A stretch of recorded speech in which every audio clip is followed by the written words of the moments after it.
दोस्तों आज गुरु पूर्णिमा है 29 जुलाई, मुझे भी पता चला। तो मैं आपको एक छोटी सी कहानी सुनाता हूँ, बड़ा ह्यूमरस है ये।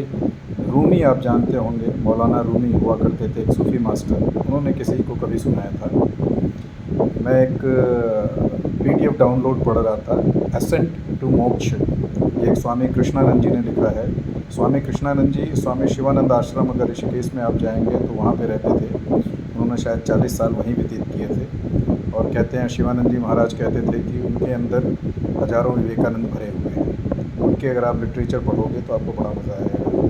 तो एसेंट टू मोक्ष उन्होंने बताया है कैसे धीमे धीमे धीमे धीमे करते हुए आप आगे जा सकते हो, फिज़िकल बॉडी फिर माइंड वगैरह को कंट्रोल करते। तो रूमी साहब ने जो बताया, ये जो बड़ा ही अच्छा एक ह्यूमर था। बोले एक चेला अपने गुरु के पास गया, बोला कि मेरे घर में एक छोटा सा कमरा है और उसमें 6 बच्चे हैं, मैं हूँ, बीवी हैं। उसी में खाना बनाना पड़ता है, जगह नहीं है, मैं क्या करूँ समझ में नहीं आ रहा। नींद भी नहीं आती है, रात में सो नहीं पाता हूँ। तो गुरु ने कहा अच्छा ऐसी बात है तो तुम एक काम करो, तुम्हारे पास कुत्ता है? तो उन्होंने बोला है। तो कहे कुत्ते को ला के बांध दो अंदर। तो चेले ने कहा पता नहीं इन्होंने क्या बोला है, लेकिन चूंकि वो गुरु हैं उनकी बात माननी है, ये ट्रेडिशन में कहा जाता है। तो रात में कुत्ते को बाहर से ला कर के अंदर बांध दिया। अगले दिन गुरु के पास पहुंचा। गुरु बोले कैसा रहा? बोले कहाँ, ये तो मेरी ज़िंदगी और ख़राब हो गई, कुत्ता भी भौंकता रहा, बच्चे रोते रहे तो मैं तो और भी नहीं सो पाया। गुरु ने कहा अच्छा ये बात है, तो तुम एक काम करो, ऊँट है तुम्हारे पास? बोले हाँ। तो बोले ऊँट को भी ला के अंदर बांध दो।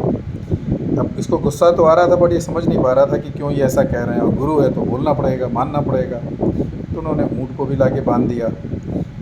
तो उस दिन रात में जो हुआ, अगले दिन गुरु के पास गया। गुरु ने बोला बताओ कैसा रहा तुम्हारी रात्रि? उसने कहा कहाँ मैं सो पाया, वो जो ऊँट है वो इतने मुझे लाते मार रहा था, बच्चे रो रहे थे, कुत्ता भौंक रहा था। तो गुरु ने कहा अच्छा ये भी ये गड़बड़ हो गया, चलो एक काम करो, अगर कोई गधा है तुम्हारे पास तो उसको भी ले आओ और कमरे में बांध दो। चेले को फिर नाराज़गी हुई, बट वो नाराज़गी दिखा नहीं सकता था, गुरु ने कहा है। तो उसने गधा भी ला करके बांध दिया। और अगले दिन जब पहुंचा तो गुरु ने कहा कैसा रहा तुम्हारा नाथ?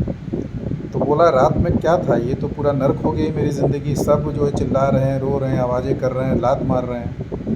गुरु ने कहा अच्छा अच्छा अच्छा ये गड़बड़ हो गया, एक काम करो तुम तीनों को ले जाके बाहर बांध दो और फिर आओ अगले दिन। अगले दिन जब वो पहुंचा तो गुरु ने कहा कैसा रहा तुम्हारा रात? बोला बहुत ही बढ़िया, मुझे लग रहा था स्वर्ग है स्वर्ग। तब गुरु मुस्कुराए और चेले को समझ में आया कि माइंड को कंट्रोल कैसे करना है। जो माइंड परेशान हो रहा था बच्चों की आवाज़ से, जब उसमें और आवाज़ें भर दी गई और उनको वापस भेज दिया गया, तब उसको वही आवाज़ इतनी अच्छी लगने लगी और अच्छे से सोने लगा। इसे माइंड कंट्रोल की विधि कहते हैं, गुरु ने सिखाया। समझ सकते हैं आप।